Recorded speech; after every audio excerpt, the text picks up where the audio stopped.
L'évanouissement devait avoir lieu avant la présentation, et Eleanor Vane avait peut-être 4 secondes pour décider où tomber. Elle se tenait sur le seuil du grand salon de Lady Carfax. Les doigts gantés de sa tante serraient son coude comme un étau. Elle regarda la bouche du laquais, commencer à former les mots qui signeraient sa fin. Devant elle, la pièce scintillait de gens. C'était le genre de personne qui estimait la valeur d'une femme comme un marchand de fruits estime ses pommes, à la meurtrissure, à la fraîcheur, au prix qu'elle pourrait atteindre en fin de journée. Et quelque part dans cette foule étincelante attendait le duc de Renwick. On allait la lui présenter comme un colis que sa tante avait rapporté de la campagne à grands frais. Eleanor n'avait aucune intention d'être présentée à qui que ce soit. Alors elle fit ce qu'elle avait répété 3 fois dans l'intimité de sa chambre cet après-midi-là. Elle laissa ses genoux se dérober. Elle laissa son souffle se coincer dans sa gorge. Elle laissa ses yeux papillonner, comme si la chaleur des bougies l'avait finalement terrassée. C'était un plan terrible. Elle savait que c'était un plan terrible, même en s'y engageant. Une femme qui s'évanouit est un spectacle. Et un spectacle est le contraire d'une évasion. Mais une femme qui s'évanouit est aussi une femme dont personne n'attend qu'elle converse. Dans 5 minutes, elle pourrait être allongée sur un canapé dans une antichambre fraîche, avec un linge sur le front et toute cette horrible soirée reportée. Elle compta les carreaux de la fenêtre lointaine en tombant. C'était une habitude plus vieille qu'elle. 11 carreaux, 12 avec celui qui était fissuré dans le coin. Ce décompte la calmait. Il lui donnait quelque chose de vrai à quoi se raccrocher, pendant que son corps racontait un mensonge. Elle n'atteignit pas le sol. Un bras l'entoura avant que son épaule n'ait chuté de plus de 15 centimètres. Rapide, sûr, sans hésitation ni chichi. Comme si rattraper les femmes en train de tomber était une chose que cette paire de bras faisait chaque soir avant le dîner. Sa main s'étala à plat entre ses omoplates. Une autre se referma sur ses côtes. Elle fut plaquée contre un mur de laine sombre de qualité supérieure. Une laine qui sentait l'air froid, le cèdre et quelque chose qui rappelait vaguement les chevaux. Elle fut maintenue droite, avec une aisance qui l'effraya plus que la chute ne l'aurait fait. « Doucement », dit une voix au-dessus d'elle, très basse, destinée à elle seule. « Je vous tiens. » Ce n'était pas la voix d'un homme dupe. Eleanor garda les yeux fermés. Elle s'était engagée dans cet évanouissement. Elle mourrait engagée dans cet évanouissement. Autour d'eux, la pièce était tombée dans ce silence particulier qui précède les commérages délicieux. Elle pouvait entendre sa tante, Madame Drummond. Celle qui avait dépensé les dernières bonnes guinées de la famille pour cette robe, ce voyage et ce unique coup de dé. Elle poussait les petits cris angoissés d'une femme regardant son investissement glisser sur le tapis. « De l'air !» disait Madame Drummond. « Elle a besoin d'air. Pauvre agneau. Le voyage a été si long. Elle n'a besoin de rien de tel, » dit la voix basse, toujours pour Eleanor seule. Et elle sentit, plus qu'elle ne l'entendit, l'amusement sec qui s'y cachait. « Ouvrez les yeux, mademoiselle Vane. Vous avez un public maintenant. Un évanouissement qui dure trop longtemps devient une fièvre. Et une fièvre signifie un médecin. Et un médecin signifie une semaine dans une chambre de malade qui sent le vinaigre. Je ne pense pas que c'était le plan. Ce n'avait pas été le plan. C'était précisément la chose qu'elle avait espéré éviter. Eleanor ouvrit les yeux. Elle s'attendait à voir le visage d'un laquais bienveillant, ou d'un des vieux cousins de Lady Carfax, ou n'importe lequel de la douzaine d'hommes inoffensifs contre lesquels une femme qui tombe pourrait raisonnablement s'effondrer. Elle trouva à la place un visage qu'elle ne connaissait pas, et comprit aussitôt qu'elle aurait dû. Un visage mince, sombre, sévère, d'environ 28 ans, avec une mâchoire dure et nette, et une paire d'yeux gris-vert qui la regardaient. Comme un joueur d'échecs regarde l'échiquier 3 coups avant l'erreur. Il n'y avait aucune inquiétude en eux, aucune galanterie, seulement une attention froide et totale. Comme si elle était la seule chose intéressante qui lui soit arrivée depuis 1 an, et il avait l'intention de découvrir pourquoi. « Voilà, dit-il, c'est beaucoup mieux. Vous avez d'excellentes couleurs pour une femme qui s'est évanouie. » Sa voix ne s'éleva pas pour se faire entendre de la pièce. Il aurait pu murmurer des paroles rassurantes. Pour elle, il exposait les preuves. « Votre pouls est régulier. Votre respiration était régulière jusqu'à ce que je la mentionne, et alors elle s'est accélérée, ce qui est le contraire d'un évanouissement. Et vous avez compté quelque chose en tombant. Vos lèvres ont bougé. Les gens qui perdent vraiment connaissance ne s'arrêtent pas pour compter les fenêtres. Une pause presque douce. 11. Était-ce 12? Avec celui qui est cassé. Le cœur d'Eleanor, qui avait en effet été parfaitement régulier, frappa une fois contre ses côtes. « Lâchez-moi » dit-elle à voix basse, si bas que c'était à peine une forme dans l'air. « Dans un instant, dit-il, tout aussi bas. Si je vous lâche maintenant, vous tomberez à nouveau pour prouver votre point. Et je devrai vous rattraper à nouveau, et nous aurons l'air d'un couple d'acteurs amateurs dans une grange. Appuyez-vous sur mon bras, marchez 3 pas. Nous vous trouverons une chaise près de la fenêtre que vous aimez tant. Vous pourrez retrouver votre dignité à votre rythme. Et personne dans cette pièce ne saura jamais que le plus gracieux évanouissement de la saison était une imposture. » Il fit une pause. « Je le saurai, mais je ne suis pas celui que vous essayez de fuir. Donc je ne pense pas que cela ait de l'importance. » C'était, pensa-t-elle, la pire chose qu'il aurait pu dire. Parce que c'était si proche de la vérité. Elle prit son bras. Elle n'avait pas le choix. Sa tante se précipitait avec des selles et un visage d'orage mal déguisé en tendresse. Et la seule chose plus humiliante que d'être conduite à une chaise par un homme étrange et sévère serait d'être ranimée devant 40 personnes. Elle posa sa main sur sa manche et sentit sous la laine un bras comme une poutre de navire. Et elle fit ses 3 pas, et elle s'assit sur la chaise, près des 11 carreaux et du carreau cassé. Et elle arrangea ses jupes, et elle releva le menton. Et elle regarda son sauveur en plein visage, avec tout le sang-froid qui lui restait. « Je vous suis très obligée, monsieur, » dit-elle de la voix qu'elle réservait aux créanciers et aux vicaires. « Vous pouvez partir maintenant. Je ne voudrais pas vous retenir de votre soirée. » Quelque chose bougea au coin de sa bouche. Pas un sourire, la promesse d'un sourire retenu. « Cela, dit-il, serait difficile. Voyez-vous, la soirée allait commencer par une présentation. Je pense bien qu'elle le doit encore. » Une terreur froide et lente commença à la base de la colonne vertébrale d'Eleanor. Il recula d'exactement un pas et s'inclina. Une révérence précise, économique. La révérence d'un homme qui s'est incliné 10 000 fois et n'en pense pas un mot. Et Lady Carfax, arrivant essoufflée à son coude, avec son turban de travers et ses bagues étincelantes, fit la chose qui transforma la terreur en glace. « Renwick !» s'écria Lady Carfax. « Misérable, vous m'avez volé la présentation des mains. Mademoiselle Vane, quand vous serez tout à fait remise, ma chère, puis-je vous présenter sa grâce, le duc de Renwick, votre grâce, Mademoiselle Eleanor Vane, récemment de Hartsmay, la nièce de ma vieille amie, Madame Drummond, et la plus charmante chose à s'évanouir dans cette maison depuis 20 ans. » Le duc de Renwick baissa les yeux sur Eleanor Vane, celle qui s'était évanouie à ses pieds pour éviter d'être présentée à lui, et qui maintenant était assise, piégée dans une chaise sous son attention parfaite, sans plus aucun évanouissement où se réfugier. « Mademoiselle Vane, dit-il gravement, nous ne nous sommes pas rencontrés. »« Non, dit Eleanor, nous ne nous sommes pas rencontrés. Je serais navré de penser que vous vous êtes épuisé pour moi. Je serais navré de penser que quoi que ce soit m'épuise. Votre grâce. Je ne suis pas une femme délicate. C'était la chaleur. »« Ce n'était pas la chaleur, dit-il agréablement, mais j'admire la constance. » Et il s'inclina de nouveau et disparut dans la foule avant qu'elle ne puisse trouver une seule chose à jeter dans son dos. Eleanor resta très immobile et compta de nouveau les carreaux, tous les 11, et le 12e fissuré. Et elle pensa que c'était un plan terrible. Elle avait su que c'était un plan terrible. Elle n'avait simplement pas imaginé que ça pourrait tourner aussi mal. Que le seul homme en Angleterre qu'elle avait traversé 2 comtés pour éviter se révélerait être le seul homme assez malin pour la rattraper, assez audacieux pour la retenir. Et d'une discourtoisie exaspérante au point de ne pas la croire une seule seconde. De l'autre côté de la pièce, le duc de Renwick accepta un verre de vin qu'il ne but pas, et il observa la femme près de la fenêtre prétendre qu'elle ne le regardait pas. Il n'avait pas cru à l'évanouissement. Ça, il le lui avait dit, et c'était vrai. Et c'était aussi la moindre des choses qu'il n'avait pas cru.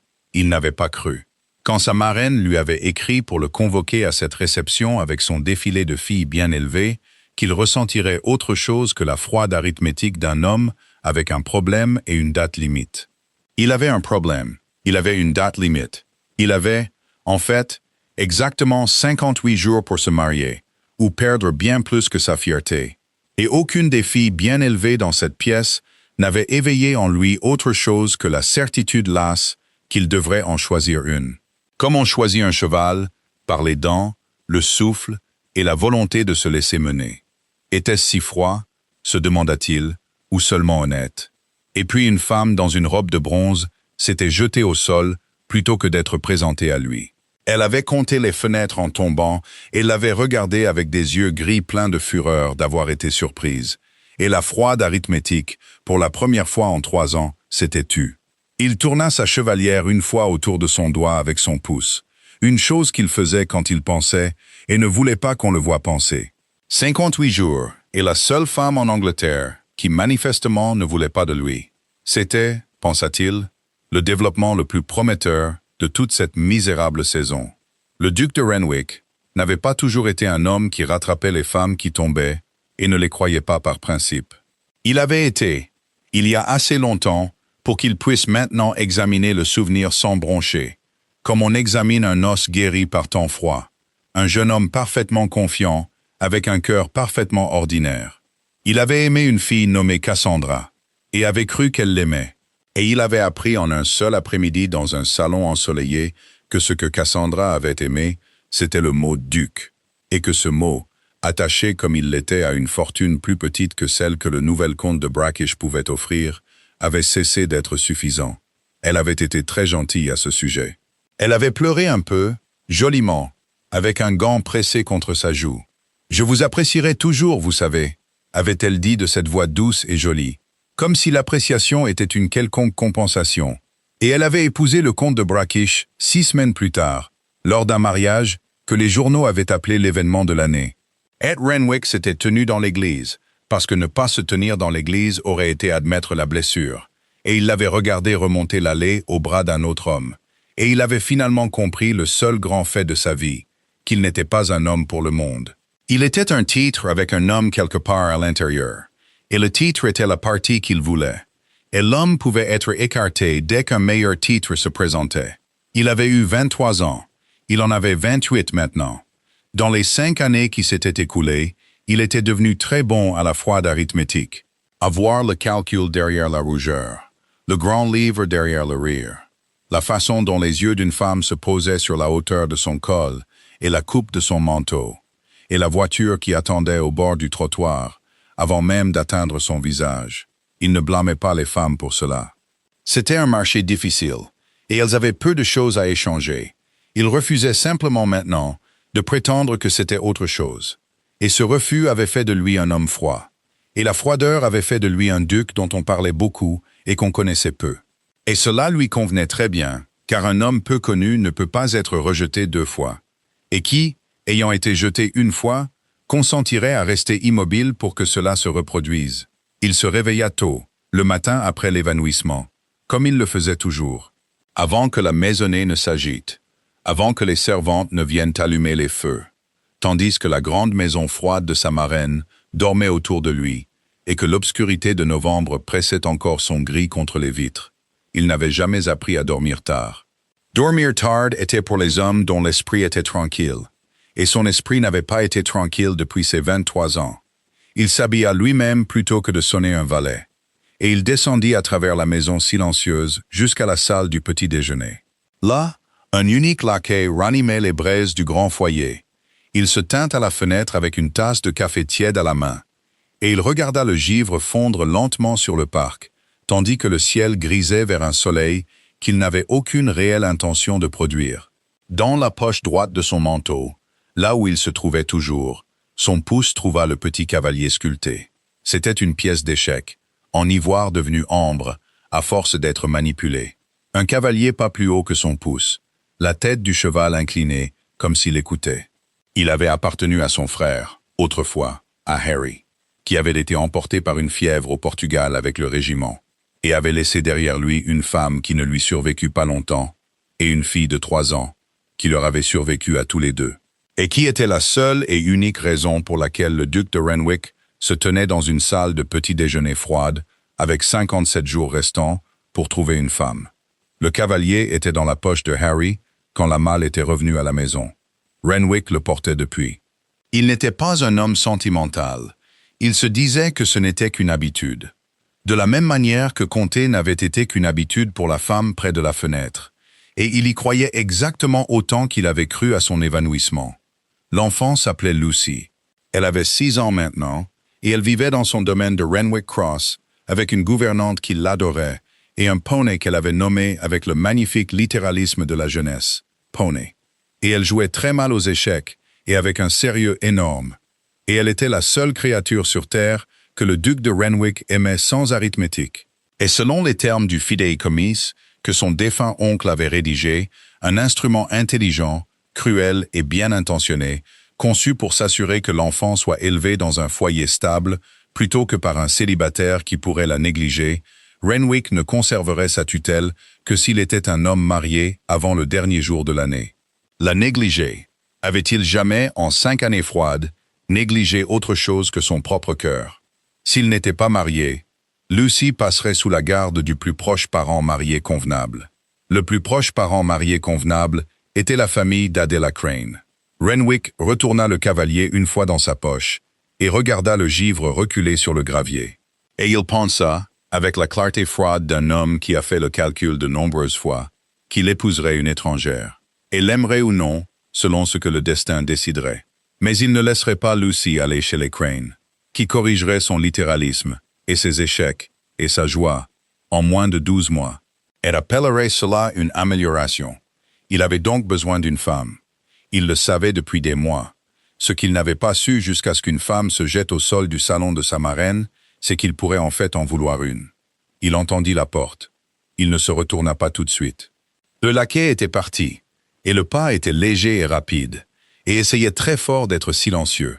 Et il sut sans regarder, par un sens qu'il n'avait pas conscience de posséder jusqu'à ce moment, exactement qui était descendu avant la maisonnée pour être seul, et avait trouvé la pièce déjà occupée. « Vane, dit-il à la fenêtre, vous êtes une lève-tôt. Je ne m'attendais pas à avoir de la compagnie. » Il y eut un silence derrière lui, de la qualité particulière d'une femme décidant de fuir ou non. « Je ne m'y attendais pas non plus, dit enfin Eleanor Vane, ou je serais resté à l'étage. Bonjour, votre grâce. Je vais prendre mon café ailleurs. Vous le prendrez ici, dit-il, car ailleurs, il n'y a pas encore de feu allumé, et vous avez froid. Je l'entends dans votre voix. Asseyez-vous près du foyer. Je resterai à la fenêtre, et nous n'avons pas besoin de parler. On me dit que je suis d'une compagnie reposante quand je ne parle pas. On vous a mal dit Eleanor, mais elle entra et s'assit près du foyer, parce qu'elle avait froid et parce qu'il le comprenait. Il la regardait s'installer dans le reflet de la vitre sombre. La fierté est un luxe, et la chaleur une nécessité. Et une femme intelligente connaît la différence. Ils ne parlèrent pas. Le feu prit. Le gris à la fenêtre se réchauffa d'un demi-degré, pas plus. Eleanor tenait sa tasse à 2 mains et regardait les flammes, et non le long dos sombre de l'homme à la fenêtre. Et le duc de Renwick regardait le givre et non la femme près du feu. Et pendant l'espace de peut-être 4 minutes, la salle du petit déjeuner de Carfax Hall abrita 2 personnes qui étaient chacune intensément, furieusement conscientes de l'autre, et déterminées à mourir avant de le montrer. Ce fut Eleanor qui rompit le silence. Elle avait toujours été celle qui rompait un silence. Elle les trouvait insupportables. De la même manière que d'autres personnes trouvaient l'eau froide insupportable, une chose dont le corps souhaitait sortir. « Vous le direz à ma tante, dit-elle, à propos d'hier soir, l'évanouissement. Le ferai-je? C'est le genre de choses que les hommes racontent. Une femme intelligente prise en flagrant délit de mensonge, c'est une histoire trop belle pour la garder. Je n'avais pas remarqué, dit le duc, que vous étiez une femme intelligente prise en flagrant délit de mensonge. J'avais remarqué que vous étiez une femme désespérée, prise dans un plan. Les deux ne sont pas la même chose, et je trouve que j'ai très peu d'intérêt pour la première, et beaucoup d'intérêt pour la seconde. » Il se détourna enfin de la fenêtre, appuya ses épaules contre le volet, croisa les bras et la regarda avec cette attention froide et totale qui lui donnait envie de conter quelque chose. « Non, je ne le dirai pas à votre tante. Je ne le dirai à personne. Votre secret m'ennuie, mademoiselle Vane. Une jeune femme ne souhaitait pas être mariée à un duc froid, 2 fois son importance et la moitié de son esprit. Et elle a pris la seule arme qu'on donne à une jeune femme, qui est sa propre défaillance. Il n'y a rien là-dedans que je ne savais déjà sur le monde. Ce qui m'intéresse, c'est la partie que vous n'avez pas racontée. Il n'y a pas de partie que je n'ai pas racontée. Il y a toujours une partie, dit-il, qui n'est pas racontée. Vous ne vous êtes pas évanoui pour éviter un duc. Aucune femme ne traverse 2 comtés, ne ruine une robe et ne risque le vinaigre d'un médecin pour éviter un duc. Un duc est la chose qu'on les envoie attraper. Vous vous êtes évanoui pour éviter d'être attrapé par un. Ce sont des peurs différentes, mademoiselle Vin. Et la seconde est beaucoup plus intéressante que la première. Il fit une pause. Qui vous a appris que le danger, c'était d'être choisi? Éléonore posa sa tasse sur le foyer avec un clic plus fort qu'elle ne l'avait voulu. C'est impertinent, dit-elle. C'est vrai, convint-il. J'ai 28 ans, je suis duc, et on ne m'a pas parlé honnêtement depuis mes 23 ans. L'impertinence est la seule conversation qu'il me reste. Cédez-y ou non, mais ne prétendez pas être choqué. Vous êtes la femme la moins choquable de cette maison, ce qui est la première chose que j'ai aimée chez vous. Et il n'y en a pas encore deux. Voilà, c'était encore là. Cette chose sèche cachée sous le froid. L'esprit qui ne cessait de lui tendre des embuscades sous la sévérité. Éléonore s'en méfiait plus qu'elle ne se serait méfiée d'une cruauté ouverte. La cruauté, elle savait comment y faire face. Ça, elle ne savait pas. « Je vais vous dire une chose vraie, dit-elle, et ensuite vous me laisserez à mon café, car je trouve que je ne supporte pas d'être lu comme un menu. Il y a 2 ans, j'ai failli me marier. C'était un homme agréable, et je croyais qu'il m'appréciait. Et tout notre entourage se comportait comme si c'était réglé. Et puis les affaires de mon père ont mal tourné. Un navire, un associé. Les détails n'ont pas d'importance. Les détails n'ont jamais d'importance. Et l'arrangement qui avait semblé si chaleureux est devenu froid en un après-midi. Et l'homme agréable a découvert une raison urgente de rendre visite à ses cousins, dans le nord. Et je l'ai vu traverser de l'autre côté d'un escalier à la rotonde d'Elum, pour ne pas avoir à me saluer en public. Elle releva le menton. Je ne vous dis pas cela pour faire pitié. Je vous le dis pour que vous compreniez que j'ai déjà été évalué une fois, votre grâce. Et jugée insuffisante dès que le chiffre en dessous de moi a changé. Et je préférerais me jeter sur tous les parquets d'Angleterre plutôt que de rester immobile et d'être évalué à nouveau. Voilà. Maintenant, vous avez la partie qui n'est pas racontée. J'espère que cela valait l'impertinence. Pendant un long moment, le duc de Renwick ne dit rien du tout. Le feu crépitait. Dehors, très faiblement, un palefrenier menait des chevaux à travers la cour pavée. Et les cloches de l'église du village, au-delà du parc, sonnèrent la demi-heure, fines et claires dans l'air glacial. Quand il parla, la sécheresse avait disparu, et ce qui se trouvait en dessous les surprit tous les deux. « Son nom, dit le duc, l'homme agréable. Je le voudrais. Pas pour faire quelque chose d'aussi vulgaire que de le provoquer en duel. Je n'ai aucune légitimité, et vous ne m'en remercieriez pas. Mais j'ai une longue mémoire et de très nombreux dîners à donner. Et je trouve que j'apprécierais, au cours des 40 prochaines années, le petit plaisir privé de ne jamais l'inviter une seule fois. » Éléonore le dévisagea. « Vous pensez que je me moque de vous ?» dit-il. « Je ne le fais pas. Je vous dis que je connais précisément l'escalier que vous voulez dire. Pas cet escalier-là, mais son frère. Le mien était un salon à Berkeley Square, et une fille nommée Cassandra, et un gant pressé contre sa joue. Et que le chiffre sous un homme peut changer aussi facilement que le chiffre sous une femme. Et que moi aussi, on m'a évité dans un escalier public, pour que personne n'ait à saluer la fortune moindre. Nous sommes, mademoiselle Vin, les 2 personnes les plus minutieusement évaluées de cette maison. C'est pourquoi aucun de nous ne pourrait s'évanouir de manière convaincante pour sauver sa vie. Nous avons tous les 2 vu le grand livre gagner trop de fois pour croire à l'évanouissement. Le gris à la fenêtre s'était réchauffé pour devenir presque une aube. Éléonore constata que ses mains avaient cessé d'être froides. « Alors nous sommes d'accord sur une chose, » dit-elle lentement. « Que ceci, tout ceci, la réception, les filles, les présentations, est un marché, et nous sommes la marchandise. Et l'évanouissement ne fonctionne pas. Nous sommes d'accord sur une chose, dit le duc. Maintenant, laissez-moi vous en dire une seconde. Et ensuite vous pourrez aller à votre café. Car je vous ai retenu assez longtemps, et votre tante se réveillera bientôt et voudra que son investissement soit poli. Je suis venu dans cette maison pour choisir une femme, parce que je dois être un homme marié avant le dernier jour de cette année, où je perdrai quelque chose que je ne perdrai pas. C'est mon plan, mademoiselle Vane, et il est aussi désespéré que votre évanouissement, et beaucoup moins gracieux, car au moins votre effondrement s'est terminé en un instant. Tandis que le mien m'oblige à me tenir dans un salon chaque soir pendant 8 semaines, et à laisser des filles bien élevées m'évaluer comme si je ne pouvais pas les voir le faire. Vous ne souhaitez pas être choisi. Je suis obligé de choisir. Nous sommes aux 2 extrémités de la même misérable corde. Il s'écarta du volet, traversa la pièce, et se tint à une distance polie d'1 mètre de sa chaise. Et il la regarda avec une expression qu'elle ne put déchiffrer du tout. Il me vient à l'esprit que 2 personnes aux 2 extrémités de la même corde pourraient faire pire que de la tenir ensemble pendant un petit moment, et de tirer dans la même direction et de les déconcerter tous. « Ça, dit Eleanor, c'est la 2e phrase la plus alarmante que quelqu'un m'ait jamais dite. Quelle était la première? Puis-je vous présenter sa grâce, le duc de Renwick? » Et le duc de Renwick rit. Un rire bref, surpris, entièrement authentique. Le rire d'un homme qui n'avait pas été surpris par un rire depuis très longtemps.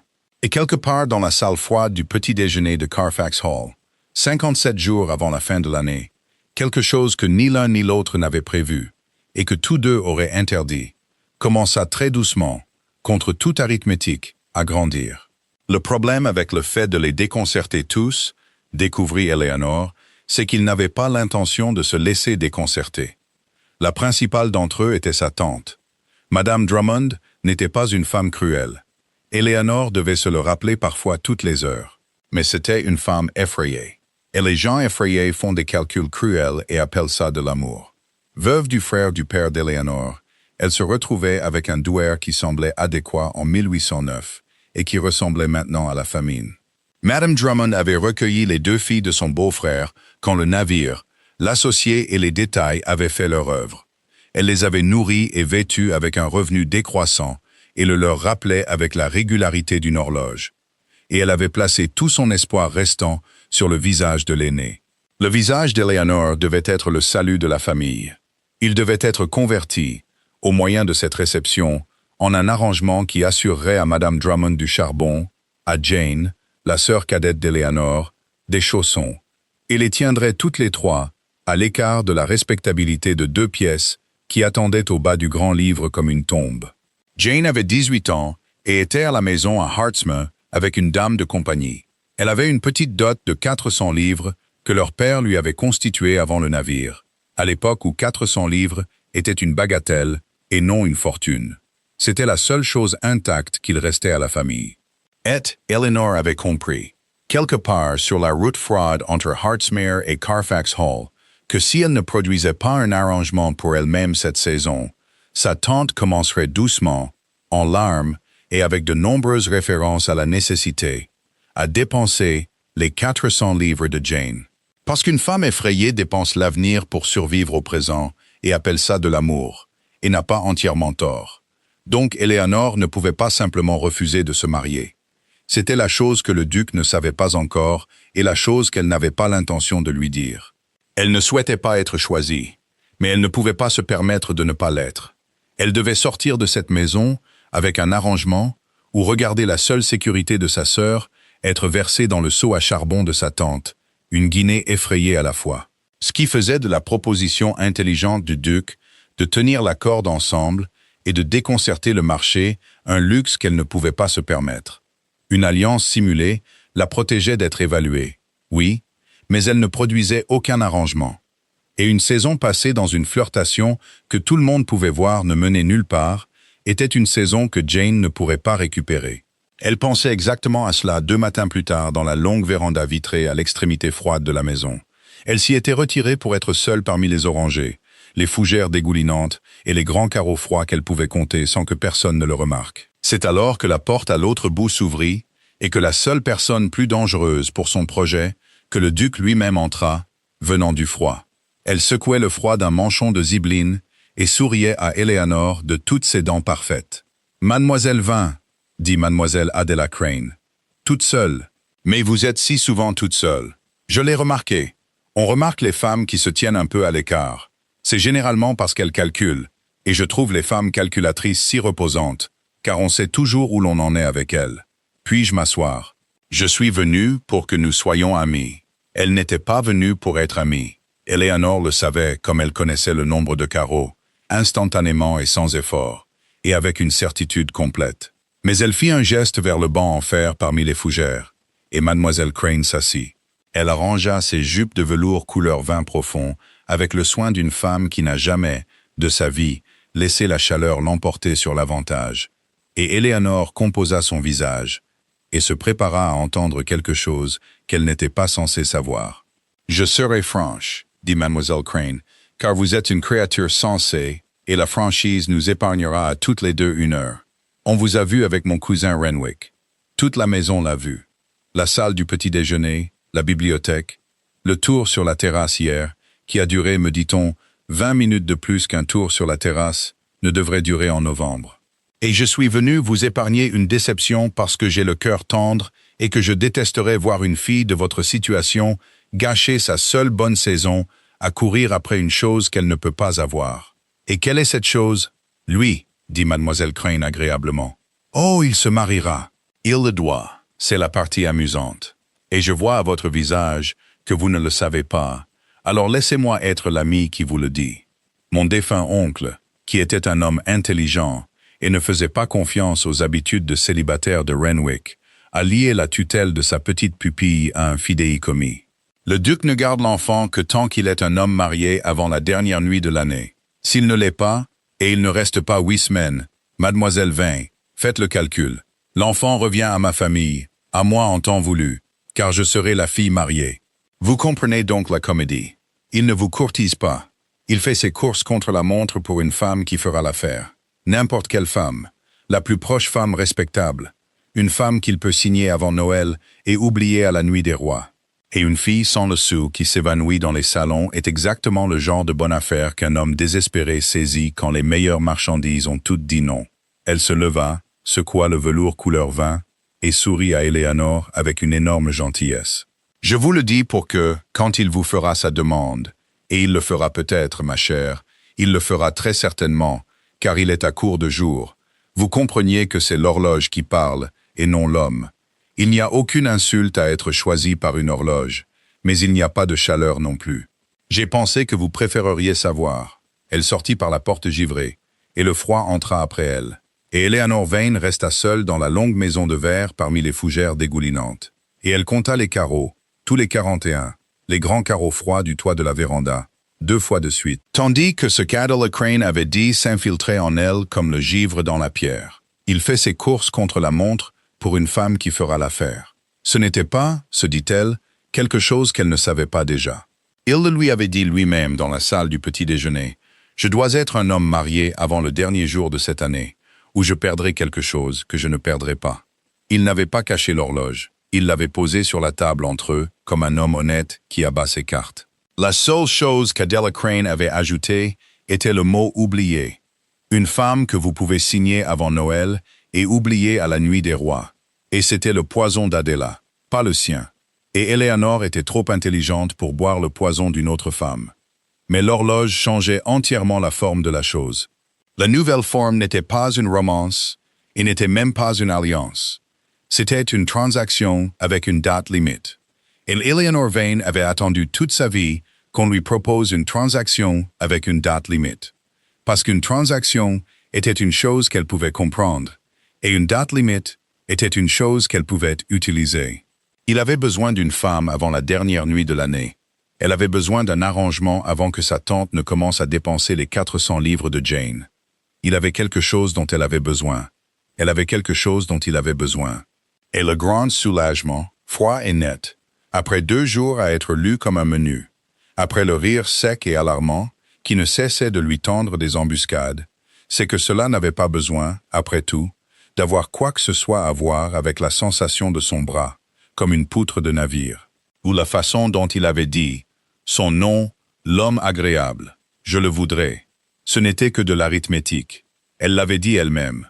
Ce n'était que de l'arithmétique, et l'arithmétique était sûre, et elle irait le trouver et proposerait le calcul, et ils sauraient tous les deux exactement où ils en étaient. Ces personnes ne seraient plus jamais évaluées parce qu'il n'y aurait plus rien à évaluer. Seulement 2 colonnes de chiffres qui se trouvaient s'équilibrer. Elle le trouva seul dans la bibliothèque, avec un échiquier installé devant lui et aucun adversaire en face. Il fronçait les sourcils devant une position comme si elle l'avait personnellement offensé. « Je sais pour le fidéicommis, » dit Éléanore depuis le seuil. « Votre cousine m'a parlé de l'horloge, de l'enfant, de la dernière nuit de l'année. Elle le voulait comme une cruauté. J'ai décidé de le prendre comme une opportunité. Puis-je m'asseoir ?» Le duc de Renwick leva les yeux de l'échiquier, et quelque chose traversa son visage trop vite pour être nommé, et disparut. et l'attention froide revint par-dessus comme de l'eau sur une pierre. « Asseyez-vous, dit-il. Vous êtes sur le point de me demander en mariage. Je n'aimerais pas que vous le fassiez debout. Je suis sur le point de proposer un marché, corrigea Eleanor en s'asseyant. Ce qui est une chose différente. Et je vous saurais gré de ne pas le faire sonner comme l'autre, car l'autre est exactement ce que nous avons tous deux convenu de mépriser. Voici le calcul, votre grâce. Vous avez besoin d'une femme avant la dernière nuit de l'année, ou vous perdez votre pupille au profit d'une femme en velours couleur vin, qui corrigera sa joie. J'ai besoin d'un arrangement avant que ma tante ne dépense la seule dot de ma sœur, ce qu'elle commencera à faire dès qu'elle décidera que j'ai échoué. Vous avez besoin d'une femme respectable, qui ne vous importunera pas pour une affection que vous n'avez pas à donner. J'ai besoin d'un mari compétent, qui n'exigera pas une affection que j'ai dépensée et dont il ne me reste plus. Nous sommes, comme vous l'avez si mémorablement dit, aux deux extrémités de la même corde. Je propose que nous arrêtions de la tenir et que nous la nouions. Elle croisa les mains. Épousez-moi, votre grâce. Pas parce que l'horloge le dit, et pas parce que je me suis évanoui à vos pieds. Dieu nous garde d'être sentimentaux à ce sujet. Mais parce que les chiffres s'équilibrent, et nous savons tous les deux qu'ils s'équilibrent. Et aucun de nous n'aura jamais à se demander si l'autre s'est marié pour le grand livre. Nous nous serons mariés pour le grand livre. C'est le seul mariage honnête que l'un ou l'autre de nous est susceptible d'obtenir. Pour la deuxième fois en 3 jours, le duc de Renwick resta silencieux pendant un long moment. Il regarda l'échiquier. Il déplaça une seule pièce. Un cavalier, vit Eleanor, soulevé et posé dans un petit arc précis. La seule pièce sur un échiquier qui ne se déplace pas en ligne droite. Et puis il leva les yeux vers elle, et la chose sur son visage, cette fois, ne disparut pas assez vite. Et elle la vit, et ne sut pas ce que c'était. Et cela l'effraya plus que le poison d'Adela Crane. « Vous m'offrez, dit-il, la seule chose que je suis venu ici certain de ne pas pouvoir avoir. Une femme qui n'a pas d'illusion. Un mariage dont le mensonge a été retiré avant même qu'il ne commence. » Il retourna le cavalier entre ses doigts. « Savez-vous, mademoiselle Vane, que je suis resté éveillé pendant 3 ans, redoutant exactement le mariage que vous venez de décrire, le calcul froid et équilibré, les chiffres qui se rejoignent, la femme à l'autre bout de la table du petit déjeuner qui a épousé le titre et tolère l'homme, et que vous venez de me l'offrir comme si c'était un cadeau. Que la chose terrible, la chose vraiment terrible, c'est que venant de vous, cela sonne comme un cadeau. » Il posa le cavalier. « Oui, j'accepte votre marché, avec un amendement que je vais vous dire maintenant clairement pour que vous ne puissiez pas m'accuser plus tard de l'avoir introduit en douce. J'accepte le calcul. Les chiffres s'équilibrent. Nous nous marierons pour le grand livre et ne nous poserons jamais la question, mais je me réserve le droit. » Et là, la sécheresse revint, l'esprit refaisant surface à travers le froid, comme un poisson à travers l'eau sombre. « Je me réserve le droit entier et inaliénable, mademoiselle Vane, de découvrir au cours des 50 prochaines années que je me suis trompé sur vous, et d'en être insupportablement satisfait. Vous ne pouvez pas me l'interdire. C'est la seule clause romantique du contrat, et je l'aurai ou il n'y aura pas de marché. Vous pouvez découvrir tout ce que vous voulez, dit Eleanor, tant que vous ne vous attendez pas à ce que je le découvre en retour. Je n'attends rien en retour, dit le duc de Renwick. Je me suis fait un art de ne rien attendre en retour. Devrions-nous nous serrer la main? Je trouve que j'aimerais commencer le seul mariage honnête de ma vie avec le seul geste honnête que je connaisse. Ils se serrèrent la main par-dessus l'échiquier, au-dessus de la tête inclinée du cavalier d'ivoire.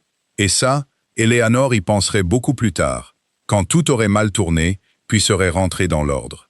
C'est à ce moment-là que toute la structure sensée et arithmétique qu'ils avaient construite pour se protéger commença, sans qu'aucun d'eux ne s'en aperçoive, à se remplir de quelque chose qu'aucun d'eux n'avait budgétisé. Les fiançailles furent annoncées au dîner 2 soirs plus tard. Et la réception réagit précisément comme une réception réagit lorsque le prix est soudainement retiré de la table, avec des félicitations publiques ravies et de furieux recalculs privés. Madame Drummond pleura, dans sa soupe de joie et de soulagement, et d'une justification si complète qu'elle la fit taire brièvement. Lady Carfax, qui avait réuni ces 2 créatures froides et intelligentes sous son toit, et les avait regardées entrer en collision avec la satisfaction d'une femme dont les instincts d'entremetteuse sont rarement remerciés et jamais faux, leva son verre et dit seulement « Eh bien !» d'un ton qui contenait un essai entier, et but. Et Adela Crane, au bout de la table dans son velours couleur vin, sourit, et leva son propre verre au couple heureux, et le sourire n'atteignit pas ses yeux. Et Éléanore, la regardant par-dessus les flammes des bougies, comprit que l'affaire n'était pas terminée. Une femme qui a perdu une pupille et une fortune en un seul dîner ne concède pas. Elle se retire pour réfléchir, et ce qu'elle pense, elle le pense froidement, longuement, et dans un but précis. Mais c'était pour plus tard. Pour le présent, il y avait le nouveau pays étrange d'être fiancée à un homme, avec qui on avait négocié, plutôt que d'en être tombée amoureuse. Un pays sans carte, dans lequel Éléanore ne cessait de marcher sur des choses qu'elle ne s'attendait pas à trouver là. Il y avait, par exemple, la question de sa sœur. Elle avait parlé au duc des 400 livres de Jane en exposant les chiffres, parce que les chiffres l'exigeaient. Il ne pouvait pas comprendre pourquoi elle avait besoin d'un arrangement si urgemment, sans comprendre ce que coûtait l'alternative. Elle l'avait dit platement, comme de l'arithmétique. Elle ne s'attendait pas à ce qu'il fasse quoi que ce soit à ce sujet. Et donc, cela la défie, en quelque sorte, quand une lettre arriva de Hartsmere 4 jours plus tard.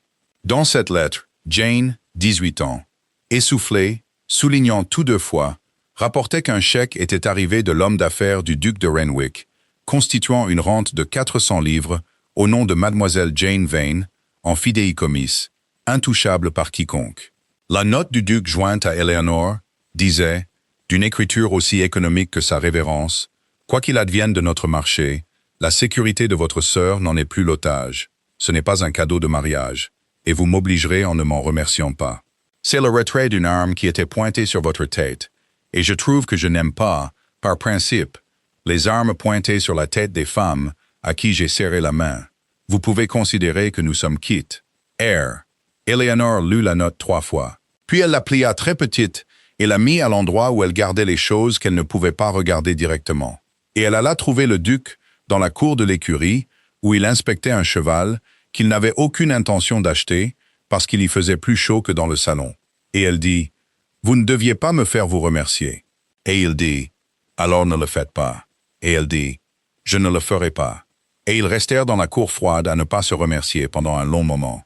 Et le palefrenier regarda de l'un à l'autre et décida qu'il était au-dessus de sa condition de comprendre la noblesse. Et il avait raison. Ce n'était, se dit-elle, que le retrait d'une arme. Il l'avait dit lui-même. Cela ne changeait rien à l'arithmétique. Les chiffres s'équilibraient toujours. Ils s'équilibraient simplement maintenant avec une chose de moins pointée sur sa tête. Et une femme intelligente ne confond pas la levée d'une menace avec de la tendresse.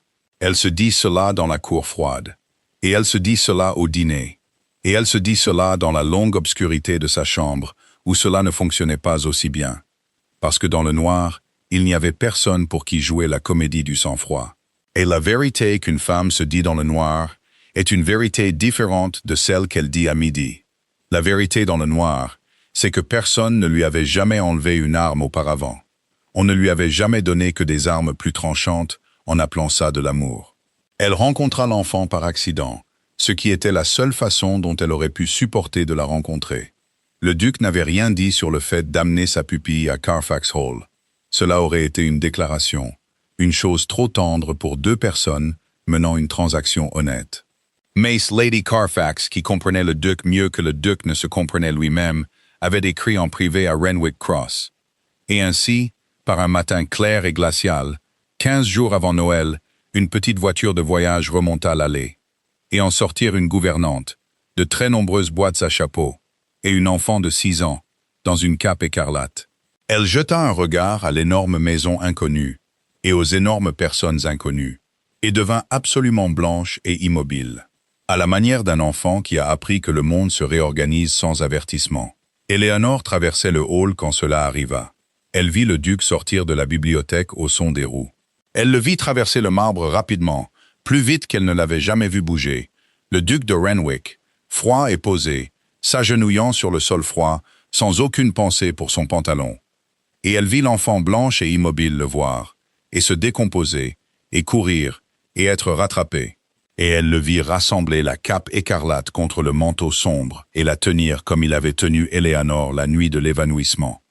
Avec cette même certitude, cette même compétence, sans hésitation. Sauf que cette fois, il n'y avait rien de froid sur son visage. Cette fois, son visage était simplement ouvert, comme une porte est ouverte, d'une manière qu'elle ne savait pas que son visage pouvait être. « Voilà », disait-il dans les cheveux de l'enfant. « Te voilà. Je te tiens. Je te tiens, Lucy. Ma chérie, tu es là, et je te tiens. Et tu n'iras nulle part où je ne suis pas. Tu me comprends? Nulle part, jamais. » Et l'enfant disait quelque chose dans son cou qu'Eleanor ne pouvait pas entendre. Et le duc rit, le véritable aboiement d'un rire à moitié brisé, et dit « Oui, Poney aussi. Poney arrive par la route lente avec les palefreniers, parce que Poney n'aime pas les voitures rapides. Tu as tout à fait raison. Tu t'en es souvenu. » Et par-dessus l'épaule de l'enfant, ses yeux trouvèrent ceux d'Eleanor de l'autre côté du hall, et il n'y avait aucune arithmétique en eux. Et Eleanor comprit, avec la soudaineté froide et claire du décompte atteignant un nombre qu'elle n'avait pas prévu, qu'elle avait fait une grave erreur de calcul. Elle avait accepté d'épouser un calcul. Elle n'avait pas accepté ça. Le nom de l'enfant, une fois qu'elle fut posée, sa cape redressée et son sang-froid retrouvé, avec la résilience sans fond des très jeunes, s'avéra appartenir à une personne aux opinions bien arrêtées.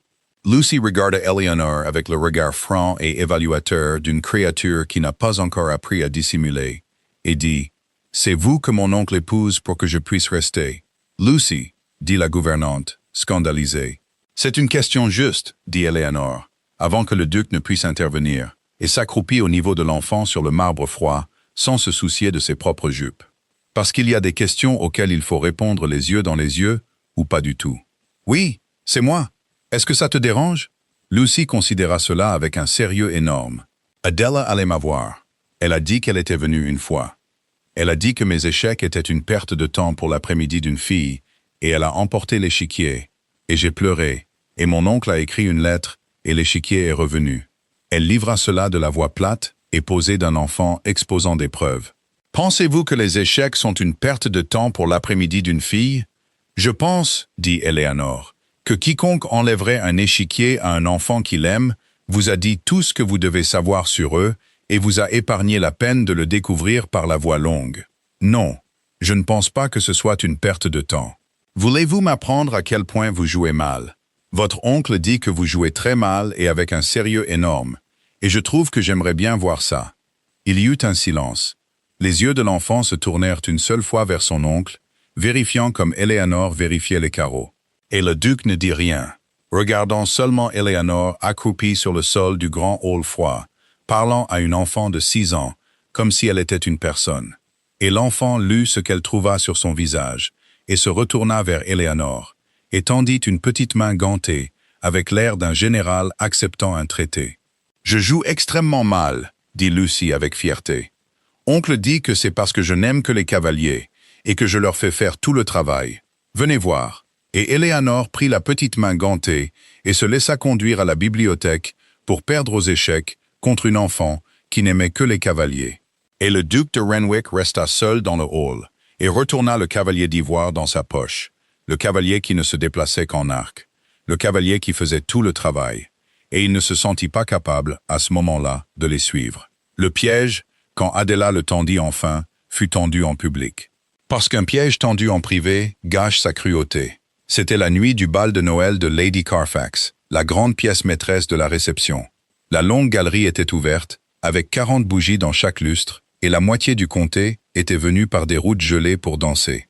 Ed Eleanor, qui s'était armée d'une robe de soie émeraude profond que Lady Carfax avait insisté pour lui offrir comme cadeau de fiançailles, et qui la faisait paraître, lui dit le miroir avec une certaine surprise, pas du tout comme un marché, se relevait d'une danse avec le duc, quand Adela Crane choisit son moment. « Comme vous dansez bien, mademoiselle Vane, » dit Adela, assez fort pour faire tourner 3 têtes voisines.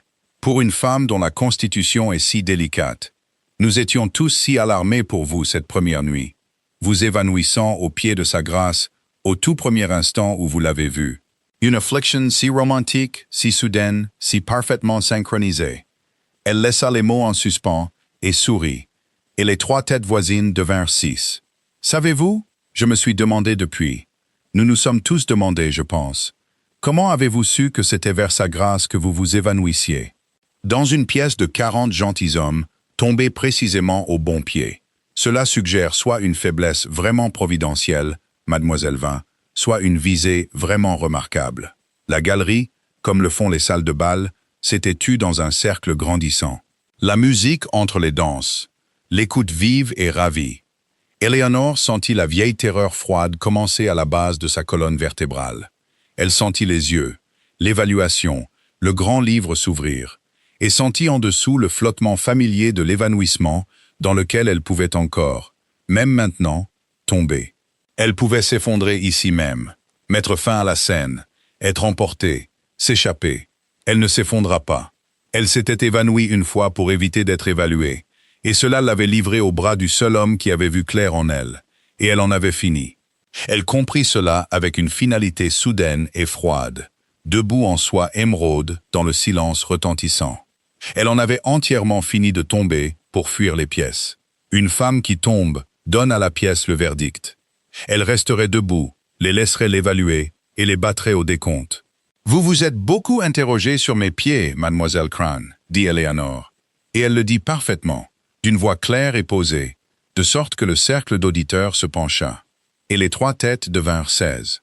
Je suis flatté de l'attention. Ce sont des pieds très ordinaires. Mais puisque vous l'avez si généreusement soulevé en compagnie, je répondrai en compagnie. Car je trouve que je n'ai aucun goût à ce qu'on me pose en privé une question destinée à être entendue par 20 personnes. Elle se tourna posément, incluant le cercle, en faisant son public plutôt que celui d'Adela. Je me suis évanoui cette première nuit. C'était inexcusablement maniéré de ma part, et j'en ai honte depuis. Et je vais vous dire exactement pourquoi je l'ai fait. Parce que la vérité est tellement plus ennuyeuse que votre visée, mademoiselle Crane. Et je pense que ces bonnes gens méritent la vérité ennuyeuse plutôt que le mensonge intelligent. Je me suis évanoui parce que je ne voulais pas être marié. On m'a amené dans cette maison, contre mon propre jugement, pour être présenté à un duc, comme si j'étais une marchandise sur un comptoir. Et la perspective m'a tellement consterné que je me suis comporté comme une lâche et me suis effondré plutôt que d'y faire face. Voilà, c'est ça, la faiblesse providentielle. Ce n'était pas du tout de la faiblesse, c'était de la lâcheté, et je l'admets librement. Et la seule providence dans toute cette affaire. Et là, elle laissa ses yeux se poser une seule fois sur le duc, qui se tenait très immobile au bord du cercle, avec une expression que personne dans cette galerie n'avait jamais vue sur le visage du duc de Renwick. C'est que l'homme que j'avais traversé 2 comtés pour éviter s'est avéré être le seul homme en Angleterre qui a refusé de me laisser tomber sur mon propre visage pour un mensonge. Il m'a rattrapé. Il ne m'a pas cru un seul instant, et il a eu la discourtoisie. Une vague de rire surpris parcourut le cercle. La très grande discourtoisie, mademoiselle Crane, d'être plus intéressée par la raison pour laquelle une femme préférerait s'évanouir plutôt que d'être évaluée, que par le fait de savoir si ses pieds avaient une visée. Nous sommes fiancés parce qu'il a trouvé ma lâcheté plus honnête que le courage d'autres femmes. Je ne pense pas que ce soit une chose que vous puissiez comprendre. Mais vous avez demandé en compagnie, et maintenant, on vous a répondu en compagnie. Et je pense que la danse reprend, et je détesterais nous mettre toutes les deux en retard. Elle fit une révérence précise à Adela Crane, ni plus ni moins que ce que le rang exigeait. Et elle se tourna et retourna danser au bras du duc de Renwick, qui avait traversé le cercle pour le lui offrir sans un mot. Et derrière elle, la galerie laissa échapper son souffle dans un long murmure ravi. Et le verdict rendu n'était pas celui qu'Adela Crane était venue chercher. « Vous ne vous êtes pas évanoui », dit le duc doucement alors que la musique les emportait. « Non », dit Eleanor. « Je trouve que j'ai abandonné. Ça ne m'a jamais rien apporté de ce que je voulais, et ça m'a apporté beaucoup de choses que je ne voulais pas. J'ai décidé de rester immobile, de les laisser regarder et de les battre au décompte. Vous pouvez en prendre le crédit si vous voulez. C'est votre discourtoisie qui me l'a appris. Je ne prendrai pas le crédit, dit-il. Je prendrai quelque chose de bien meilleur. Je prendrai le souvenir du visage d'Adela Crane, dont j'ai l'intention de vivre pendant plusieurs hivers rigoureux. » Et puis plus bas, la sécheresse disparut, et la chose ouverte en dessous qu'elle avait vue dans le hall avec l'enfant. « Eleanor, puis-je vous appeler Eleanor? Nous sommes fiancés depuis 15 jours, et je vous ai appelé Mademoiselle Vin pendant tout ce temps, parce que je ne pensais pas avoir mérité l'autre. Je trouve ce soir que j'aurais préféré le mériter plus que tout ce que je possède. » Elle n'avait pas su, jusqu'à ce qu'il dise son nom, qu'elle attendait qu'il dise son nom. « Vous pouvez m'appeler Eleanor, dit-elle, et la danse les fit tourner. Et les 40 bougies de chaque lustre se fondirent en une seule rivière d'or chaude. Et pendant la durée de cette seule danse, dans une robe émeraude empruntée, dans les bras d'un homme qu'elle avait accepté d'épouser strictement par calcul arithmétique, Eleanor Vane oublia entièrement de compter quoi que ce soit. La meilleure semaine de la vie d'Eleanor fut la semaine qu'elle n'avait pas budgétisée. Et elle savait que c'était la meilleure même pendant qu'elle se déroulait, ce qui est une connaissance rare et dangereuse. Noël arriva à Carfax Hall, et avec lui une sorte de répit, comme si l'horloge qui les menait tous avait accepté de retenir son souffle pendant les vacances. Lucy apprit les échecs à Eleanor, et Eleanor apprit à Lucy à compter les carreaux de la véranda. Il y en avait 41, lui montra Eleanor. 41 avec la longue fissure dans celui du coin. Et l'enfant se mit à compter comme elle s'était mise au cavalier, avec passion et inexactitude. Et le duc les trouva là un matin gris, toutes les deux à plat dos sur le sol de la véranda, comptant le toit à voix haute et se trompant exprès pour se faire rire. Et il ne dit rien de sensé du tout. Il s'allongea sur les carreaux froids à côté d'elle dans son beau manteau, le duc de Renwick, et compta les carreaux faux, lui aussi. Il y avait une blague entre eux à ce moment-là, comme il y a toujours une blague entre eux quand quelque chose de réel grandit.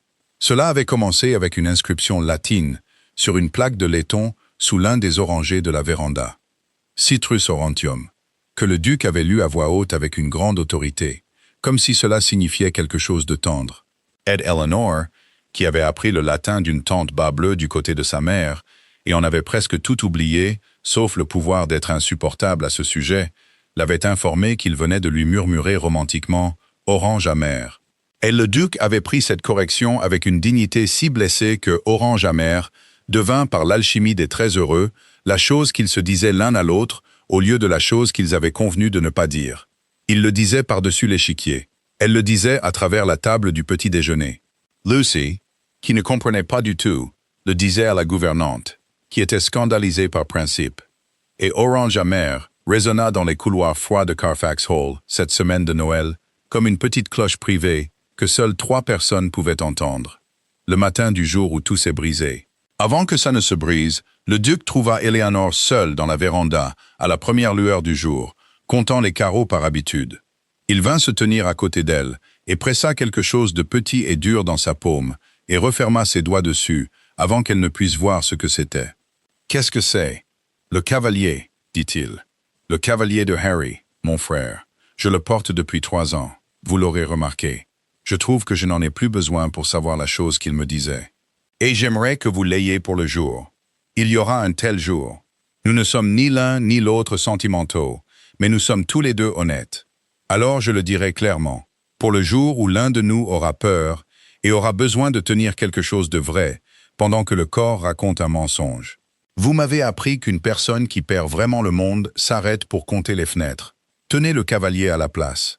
Il ne se déplace qu'en arc, et il fait tout le travail, et il va là où les pièces droites ne peuvent pas aller. Et j'en suis venu à penser, Eleanor, qu'il vous ressemble beaucoup plus qu'à moi. Il serra ses doigts plus fort. Quand les lilas fleuriront en mai, il y a une longue allée à Renwick Cross. Ma mère les a plantés. J'aimerais vous montrer les lilas. Je me surprends à parler de mai comme si c'était une chose que nous vivions déjà tous les deux. Je n'avais pas l'intention de le faire, mais voilà, orange amer. Ed Eleanor Vane se tenait dans la maison de verre froide avec le cavalier d'échecs de son défunt beau-frère chaud dans son poing, et le futur prononcé enfin sans broncher. Et elle comprit que la structure arithmétique prudente qu'elle avait construite pour se protéger avait, à un moment qu'elle ne pouvait nommer, tranquillement débordé. Et qu'elle ne menait plus une transaction. Elle était amoureuse de l'homme qu'elle s'était évanouie pour éviter. Elle l'était depuis un certain temps, et il n'y avait rien dans le grand livre qui lui disait quoi faire à ce sujet. Parce que l'amour n'avait jamais été dans les chiffres, et maintenant c'était le seul chiffre qui existait. Adela Crane tendit son dernier piège, non pas dans la galerie, mais dans le petit salon vert à côté de la bibliothèque, où elle savait qu'Eleanor allait chaque après-midi pour écrire à Jane. Et elle le tendit avec du papier, parce que le papier est l'arme la plus cruelle du monde. Il ne lève pas la voix, on ne peut pas argumenter avec lui, et il repose dans la main en ressemblant exactement à la vérité. « Je ne resterai pas », dit Adela, qui était clairement venue pour rester. « Je suis seulement venue rendre quelque chose qui vous revient de droit maintenant que vous allez être sa femme. Une femme devrait savoir ce qu'elle signe. J'aurais souhaité que quelqu'un me le dise. Elle posa une feuille pliée sur la table d'écriture au coude d'Eleanor.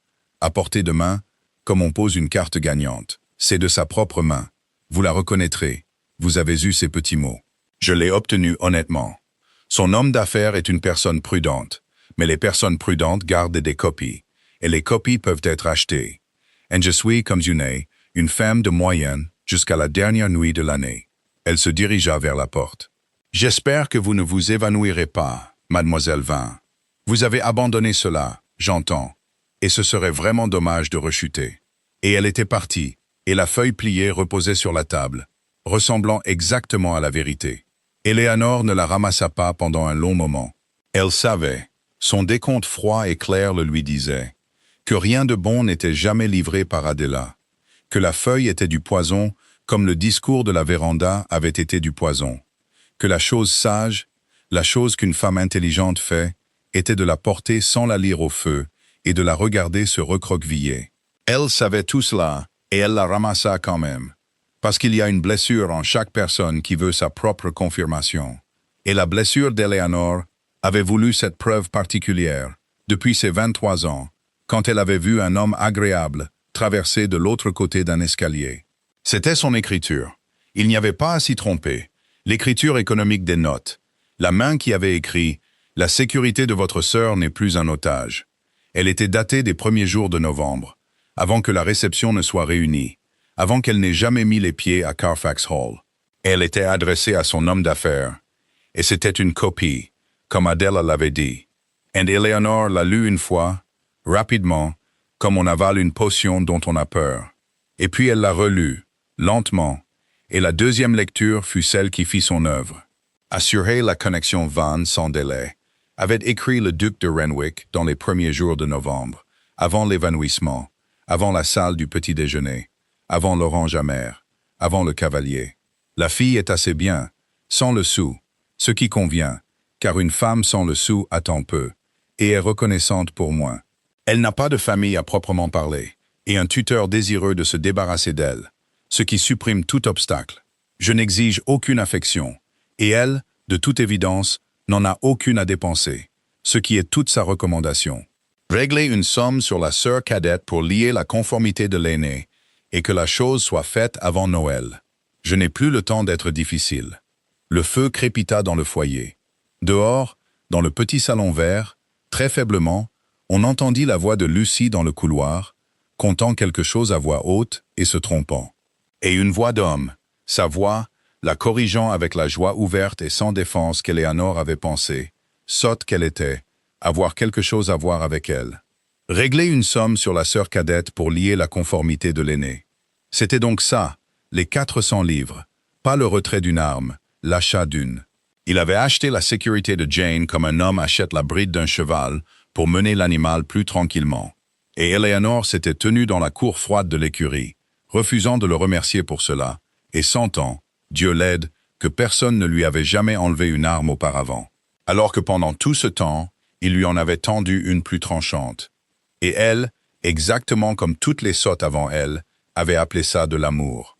Elle comprenait tout maintenant, dans un décompte froid et descendant. Il l'avait choisie parce qu'elle était sans le sou, docile, et n'avait aucune affection pour l'importuner. Il avait voulu une femme qui n'attendrait rien, et elle lui en avait promis une par-dessus un échiquier. Et puis elle avait été assez imbécile pour tomber amoureuse de son propre contrat. L'orange amère, le cavalier, les lilas en mai. Il avait assuré la connexion.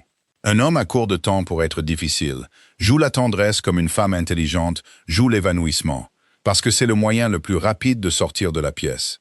Il l'avait évalué sur papier, avant même son arrivée. Il l'avait trouvé bon marché, pratique et reconnaissante. Et tout depuis avait été le polissage d'un investissement, et elle s'était laissée polir, et elle avait aimé ça. Elle ne pleura pas. Elle avait pleuré une fois pour un homme à 23 ans sur un escalier, et elle s'était promis que l'escalier était la dernière fois. Et elle tenait ses promesses, même quand elle lui coûtait tout. Elle plia la lettre très petite. Elle la mit à l'endroit où elle gardait les choses qu'elle ne pouvait pas regarder directement, à côté de son autre note, les deux ensemble maintenant, le mensonge et le mensonge. Et puis elle alla trouver sa tante, et dit d'une voix où il ne restait plus aucune trace d'évanouissement. Nous partons ce soir si les routes le permettent, demain à la première heure si elles ne le permettent pas. Je n'épouserai pas le duc de Renwick. Ne me demandez pas pourquoi, car je ne vous le dirai pas. Et n'argumentez pas, car cela ne servira à rien. Faites vos bagages. Ce fut la fuite, plus que tout ce qu'Adela avait fait, qui montra à Eleanor la vérité sur sa tante. Elle s'était attendue à ce que Madame Drummond se mette en colère, pleure, invoque la nécessité, se tienne sur le seuil avec les bras pleins de la ruine de la famille et refuse de la laisser sortir dans la neige. Elle s'y était préparée. Et au lieu de cela, elle trouva sa tante dans la chambre bleue 1 heure plus tard, dans l'obscurité éclairée par les bougies, ne faisant pas du tout ses bagages, mais assise sur le bord du lit avec une lettre de créancier ouverte sur ses genoux. Eleanor reconnaissait l'aspect d'une lettre de créancier à 40 pas, le papier bon marché, la courtoisie prudente et menaçante, et les mains de Madame Drummond tremblaient comme tremblent les vieilles mains, et elle ne pleurait pas du tout pour l'arrangement perdu. Elle regardait une petite miniature usée qu'elle avait prise de quelque part, un portrait d'un jeune homme dans un col démodé. Et elle la tenait comme Lucy avait tenu son oncle dans le hall, comme si c'était la seule chose fixe dans un monde qui se réorganisait sans avertissement. Et ses lèvres bougeaient, et elle comptait l'argent qui n'était pas là. Eleanor comprit. Les livres et les shillings, comme Eleanor comptait les carreaux, comme les effrayés comptent la chose qu'ils ne peuvent pas tenir. Madame Drummond leva les yeux et vit Eleanor sur le seuil et rangea rapidement la miniature, honteuse, comme on cache une blessure. « Mon mari », dit-elle avant qu'Eleanor ne puisse parler, défiante et petite. « Votre oncle. Je ne suis pas toujours... Je me souviens, vous savez, que j'ai été aimée une fois, avant de devenir une vieille femme effrayée qui compte les filles des autres en arrangement. J'ai été aimée. Il aurait honte de ce que la peur a fait de moi. Je le sais. Vous n'avez pas besoin de me regarder ainsi. Je le sais mieux que vous ne pouvez me le dire. » Elle se redressa, la lettre du créancier tremblant sur ses genoux. « Je ferai mes bagages. Je ne vous demanderai pas pourquoi, mais vous me direz une chose, Eleanor, et ensuite je ne le mentionnerai plus jamais.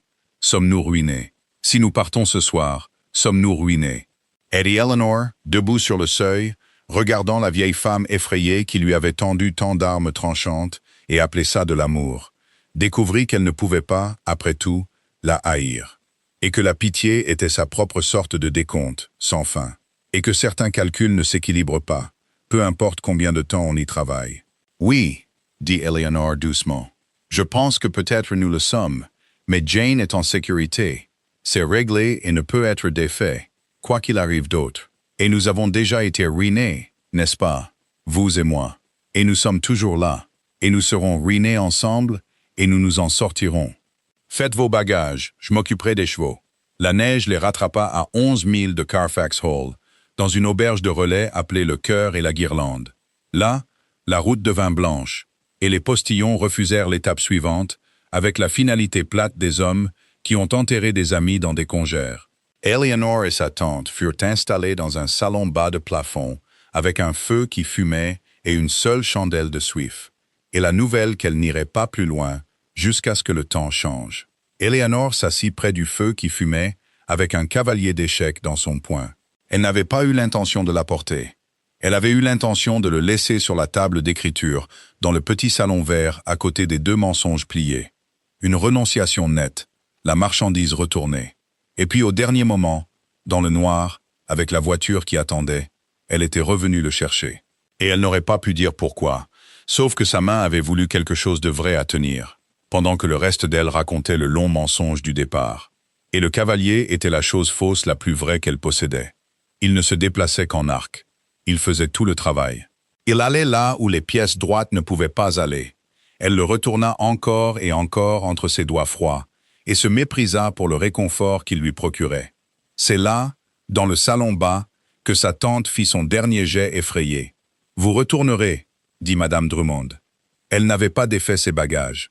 Elle se tenait près de la porte dans sa cape de voyage, comme si l'auberge elle-même était une chose qu'on pourrait la forcer à quitter. Et sa voix avait le ton aigu et mince d'une femme au-delà de la fin de son courage. « Quand la neige cessera, vous retournerez et vous l'épouserez, Eleanor, quoi qu'il ait fait. Et je ne demande pas. J'ai dit que je ne demanderai pas, parce qu'une femme ruinée ne peut pas se permettre un grief. Et un duc est un duc, même s'il était le diable en personne. Et je suis trop vieille et trop effrayée pour recommencer dans 2 pièces avec l'humidité qui s'infiltre. Vous me trouvez méchante de le dire. Je ne suis pas méchante, je suis seulement vieille et effrayée, et je vous dis la vérité, que l'amour est trop fier pour dire. Prenez-le, prenez le titre, le charbon et la sécurité, et que le grief en soit le prix. Comme les femmes ont toujours laissé le grief en être le prix. Pensez à vous pour une fois au lieu de votre fierté. C'était la chose la plus cruelle que sa tante lui ait jamais dite, et Éléanore comprit, en regardant la vieille femme tremblante sur le seuil, que c'était aussi la plus aimante dans l'arithmétique brisée des effrayés, que Madame Drummond lui offrait la seule sagesse qu'elle avait, qui était la sagesse de la survie. Tréguest lui coûtait quelque chose de l'offrir, parce qu'elle pouvait voir, même à travers sa peur, ce qu'il en coûterait à Éléanore de l'accepter. Non, dit Éléanore. Elle le dit doucement. Elle se leva, traversa la pièce jusqu'à sa tante, et prit les vieilles mains froides et tremblantes dans les siennes. La main avec le cavalier toujours pliée à l'intérieur, pressée chaudement entre elles. Non, ma tante, pas ça. J'ai déjà été évalué et acheté une fois. J'avais 23 ans, et j'y ai survécu. Et j'ai passé 5 ans à me construire en une femme qui ne resterait plus jamais immobile pour être évaluée à nouveau. Et je ne déferai pas ce travail pour du charbon. Je préfère les 2 pièces humides avec mon âme à moi que tout Renwick Cross avec mon âme vendue. Et vous aussi. Vous le préféreriez, ma tante. J'ai vu la miniature. Je sais qu'il y a encore en vous une femme qui a été aimée pour elle-même et qui s'en souvient. Et je ne laisserai pas votre peur nous dissuader toutes les deux de la seule chose que ni la ruine ni un duc ne peuvent prendre. C'est que nous connaissons notre propre prix. Et il n'est pas à vendre. Nous nous en sortirons. Nous avons des mains. Jane est en sécurité. Montez vous coucher. Vous êtes transi. Nous ne parlerons plus de retourner. Pendant un long moment, sa tante la regarda dans la lumière fumante, et quelque chose bougea sur le vieux visage effrayé. La femme de la miniature, peut-être, refaisant surface le temps d'un souffle à travers 40 ans de peur. Et puis Madame Drummond serra une fois fort les mains d'Éléanore, et se tourna sans un autre mot, et monta les escaliers étroits de l'auberge vers sa chambre froide, invaincue et non victorieuse, seulement vieille et laissée à ses pensées. Éléanore fut seule pendant peut-être un quart d'heure. Puis la porte de l'auberge s'ouvrit violemment sur une rafale de neige, et un homme entra, tapant le blanc de ses bottes. Sans chapeau, ses cheveux sombres gelés aux extrémités, son visage du gris d'un homme qui a parcouru 11 milles à travers un blizzard, sur un cheval emprunté, parce que la voiture était trop lente. Et le duc de Renwick se tint sur le seuil du chœur et la guirlande, et regarda Éléanore Vane de l'autre côté du salon bas, comme si elle était la seule chose fixe dans un monde qui se réorganisait sans avertissement. « Vous n'avez même pas laissé un évanouissement derrière vous, dit-il. Sa voix n'était pas stable. Pas même un évanouissement pour se souvenir de vous. Vous avez simplement compté les fenêtres et êtes parti. J'ai chevauché après vous par un temps qui me coûtera probablement 2 doigts. Et j'avais tout prévu, chaque mot. Et maintenant je suis là. Et les mots sont partis. Et je trouve qu'il ne me reste que les choses vraies, ce qui est entièrement de votre faute. Car vous êtes la femme la plus ruineuse d'Angleterre, et vous m'avez appris à dire la chose vraie ou rien. » Il fit un pas dans la pièce et s'arrêta, comme s'il ne se sentait pas capable de s'approcher davantage. « La lettre d'Adela, vous l'avez lue. Je sais que vous l'avez lue. Elle a disparu des dossiers de Pomerad, et votre visage est le visage d'une femme qui l'a lue. Je ne vais pas vous dire que c'était un faux, Éléanore, parce que ce n'en était pas un. Je l'ai écrite, chaque mot. Dans les premiers jours de novembre, avant même que les invités n'arrivent, je me suis assis dans la bibliothèque de ma marraine et j'ai écrit à mon homme d'affaires qu'une fille sans le sou, sans famille et avec un tuteur désireux de s'en débarrasser conviendrait à mon projet, que je n'exigeais aucune affection et qu'elle n'en avait aucune à dépenser, et qu'une somme réglée sur la sœur lierait la conformité de l'aîné. Je l'ai écrit, je le pensais. C'est la chose la plus laide que j'ai jamais écrite de ma main. Et je ne vais pas rester ici et prétendre que l'homme qui l'a écrite n'était pas moi, parce qu'il l'était. Et vous verriez clair en moi en un clin d'œil si j'essayais. Et j'en ai fini. J'en ai tellement fini d'être percé à jour par vous. Alors nous nous comprenons, dit Éléanore. Sa voix était la voix de la lettre du créancier, plate et froide, la dernière armure qu'elle avait. Vous nous avez épargné à tous les deux la peine d'une querelle. Vous avez écrit la vérité avant même mon arrivée, et vous avez poli l'investissement depuis. et j'ai été assez sotte pour prendre le polissage pour. Je ne vous avais pas rencontré quand je l'ai écrite, dit le duc. Les mots tombèrent à plat dans la pièce enfumée. Je ne vous avais pas rencontré, répéta-t-il. Je n'avais pas été jeté au sol d'un salon par la seule femme en Angleterre qui ne voulait pas de moi. Je ne m'étais pas assis dans une salle de petit déjeuner et entendu dire que l'affection est une performance qui se termine quand le grand livre se termine. Par une personne qui le comprenait parce qu'elle l'avait vécu sur mon propre escalier. Je ne m'étais pas allongé sur le sol froid d'une véranda à compter les carreaux faux pour faire rire un enfant. L'homme qui a écrit cette lettre n'avait rencontré aucune de vous, Éléanore. Et donc il a écrit sur une connexion, parce qu'une connexion était tout ce qu'il pouvait imaginer. Parce qu'il était un homme qui avait décidé à 23 ans qu'il était un titre avec un homme quelque part à l'intérieur et qu'on ne voudrait jamais de lui pour l'homme. Il plongea la main dans son manteau, non pas dans la poche de poitrine, mais dans la poche droite profonde, la poche où le cavalier avait vécu, et il en sortit un document plié, lourd, scellé, avec une écriture de solliciteur à l'extérieur. Et il traversa enfin la pièce, et le posa dans la main libre d'Éléanore, la main qui n'était pas fermée autour du cavalier de son frère. Et il referma ses doigts dessus, comme il les avait refermés sur le cavalier dans la véranda. Lisez-le. Pas maintenant. Vous ne pourrez pas lire ce que je dis, et la page en même temps. Je vous connais. Vous compterez les mots au lieu de les entendre. Mais plus tard, quand je serai parti, et que vous serez seul et effrayé, et que vous chercherez quelque chose de vrai à tenir. Il est daté du 22 décembre, soit 4 jours avant qu'Adela ne mette sa copie dans votre main. Vous ne pouviez pas le savoir. Je ne pouvais pas savoir que j'aurais un jour besoin de prouver quoi que ce soit par cela. Cela a été fait en secret, et pour une seule raison. Et la raison, c'était vous. Les doigts froids d'Éléanore tenaient la lourde page. Qu'est-ce que c'est? C'est la rupture de mon horloge, dit le duc de Renwick. Le 22 décembre, j'ai ordonné à Pommered de satisfaire le fidéicommis de mon oncle par l'autre porte. De racheter purement et simplement l'intérêt des Crane dans la tutelle, à un prix qui m'a coûté les fermes du Hampshire et la meilleure partie de ce qui était disponible dans les fonds, et de le faire que je me marie ou non. À partir du 22 décembre, Éléanore, je garde Lucy, même si je suis célibataire à 90 ans. L'horloge a disparu. La date limite a disparu. La dernière nuit de l'année ne signifie plus rien pour moi, sauf la dernière nuit de l'année. Sa voix se brisa enfin, nette au milieu, et il la laissa faire. Comprenez-vous ce que j'ai fait? J'ai dépensé la moitié de ma fortune pour faire de moi un homme que vous ne pouvez pas soupçonner. J'ai retiré ma propre arme, exactement comme j'ai retiré celle qui était pointée sur votre tête dans l'écurie.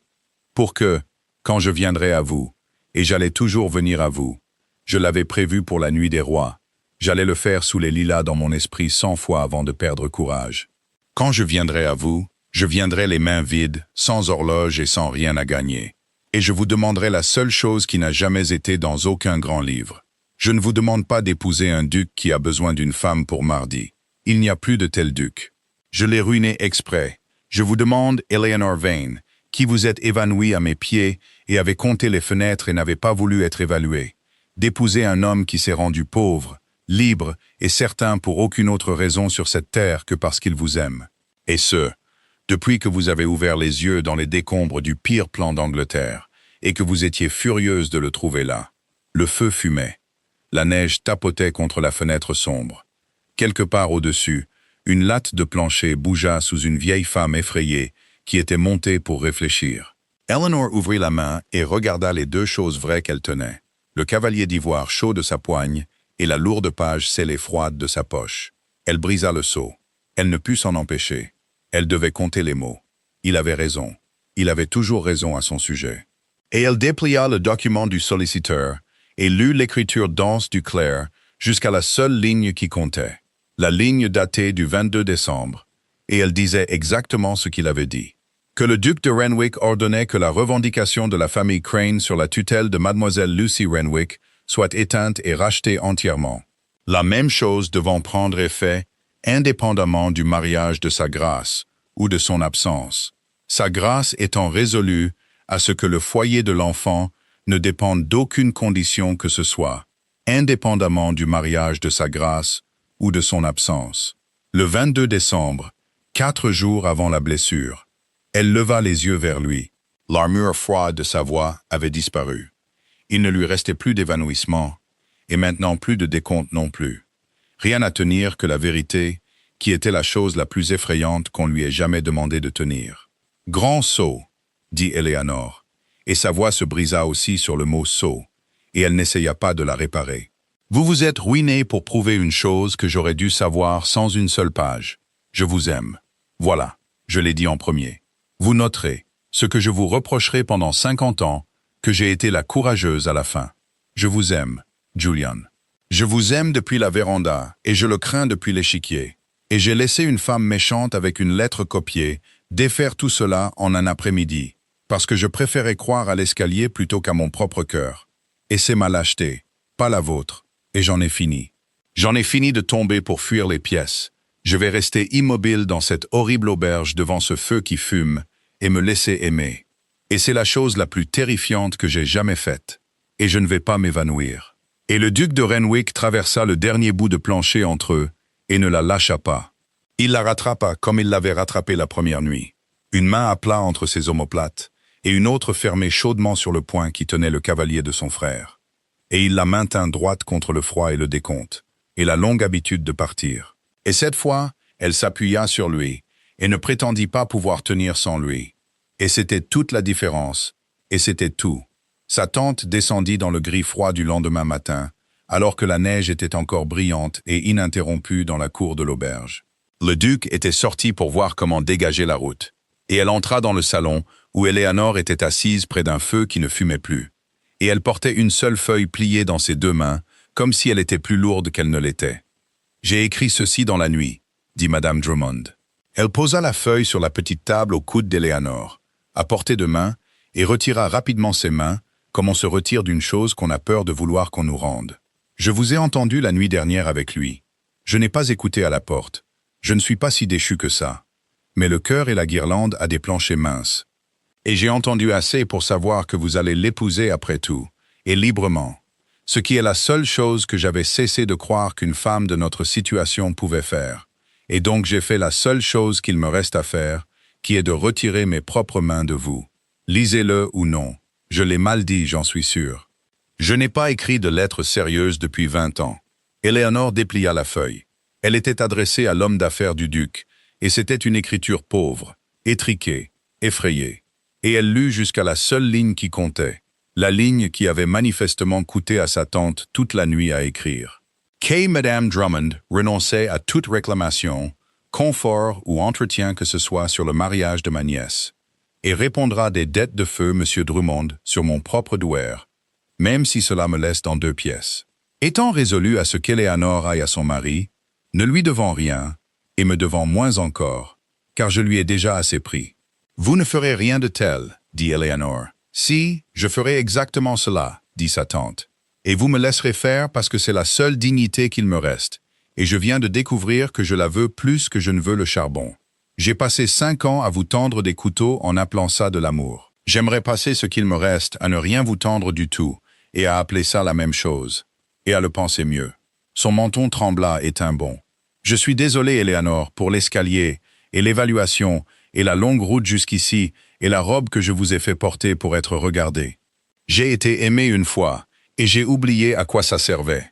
Pardonnez-moi ou non, je n'ai aucun droit sur cela non plus, mais je devais le coucher sur le papier avant de pouvoir porter quoi que ce soit d'autre. » Éléanore se leva, plia la lettre courageuse et étriquée, et ne la mit pas à l'endroit où elle gardait les choses qu'elle ne pouvait pas regarder. Elle l'a mis à l'endroit où elle gardait les choses qu'elle avait l'intention de garder. « Il n'y a rien à pardonner qui ne soit déjà pardonné, » dit-elle, et elle embrassa sa tante effrayée sur la joue et ajouta « Parce que certains calculs ne s'équilibrent que lorsqu'on refuse la dernière soustraction. Et vous n'irez pas dans 2 pièces. Vous viendrez à Renwick Cross, où il y a plus de maisons que 3 personnes ne peuvent chauffer, et vous apprendrez à Lucy ses points de couture, et serez insupportable à propos du linge. Et nous ne serons plus ruinés ensemble, car il s'avère que nous ne devons pas être ruinés du tout. Maintenant, séchez vos yeux.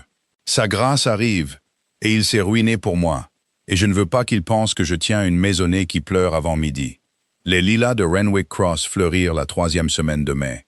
Ils fleurirent tous en même temps, comme le font les lilas.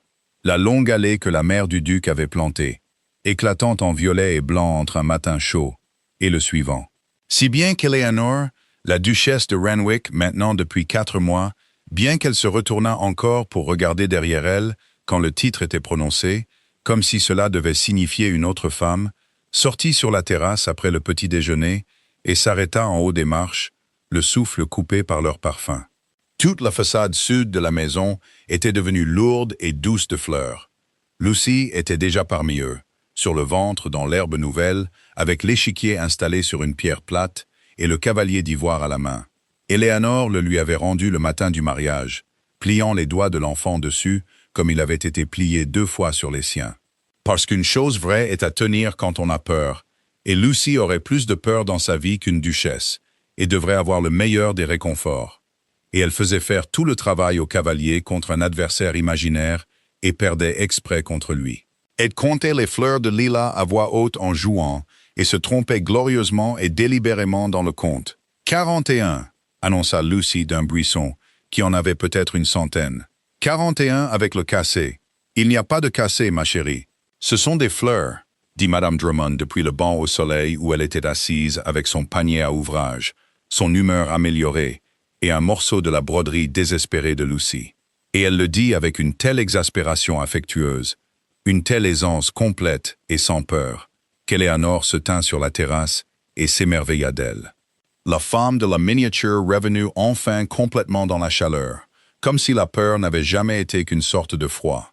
Le duc sortit et se tint à côté de sa femme en haut des marches et lui mit une tasse de café dans les mains parce qu'elle n'avait jamais assez chaud au début de la journée, quelle que soit la saison. Et il regarda l'enfant, la vieille femme, la laie violette et le matin, et ne dit rien de sensé du tout, ce qui était sa manière quand une chose était trop grande pour le sens. « Vous les comptez » dit-il enfin. « Les fleurs, je vois vos lèvres. »« Non, » dit Eleanor, qui l'avait fait. « J'ai abandonné. Je trouve que je n'ai plus besoin d'une chose vraie à tenir pendant que mon corps raconte un mensonge, parce que mon corps a cessé d'en raconter. Il n'y a rien en moi ce matin qui ne soit pas exactement ce à quoi il ressemble, c'est-à-dire une femme qui est trop heureuse et qui en a un peu peur. Sur une terrasse, dans l'odeur des lilas de la mère de son mari, sans aucun plan et sans plus aucun évanouissement en elle. Elle appuya son épaule contre son bras, le bras comme une poutre de navire, et laissa son poids reposer là, au soleil. C'est la chose la plus terrifiante que j'ai jamais faite, rester immobile à découvert et être heureuse. Vous devrez me tenir. Je n'ai pas, dit le duc de Renwick, la moindre intention de vous lâcher. Et en dessous d'eux, dans les lilas, l'enfant posa le cavalier d'ivoire incliné sur sa pierre, dans un petit arc précis, où la lumière de mai le saisit et le maintint ambré, chaud et vrai. « Orange amer » dit Eleanor, et elle leva son visage et l'embrassa.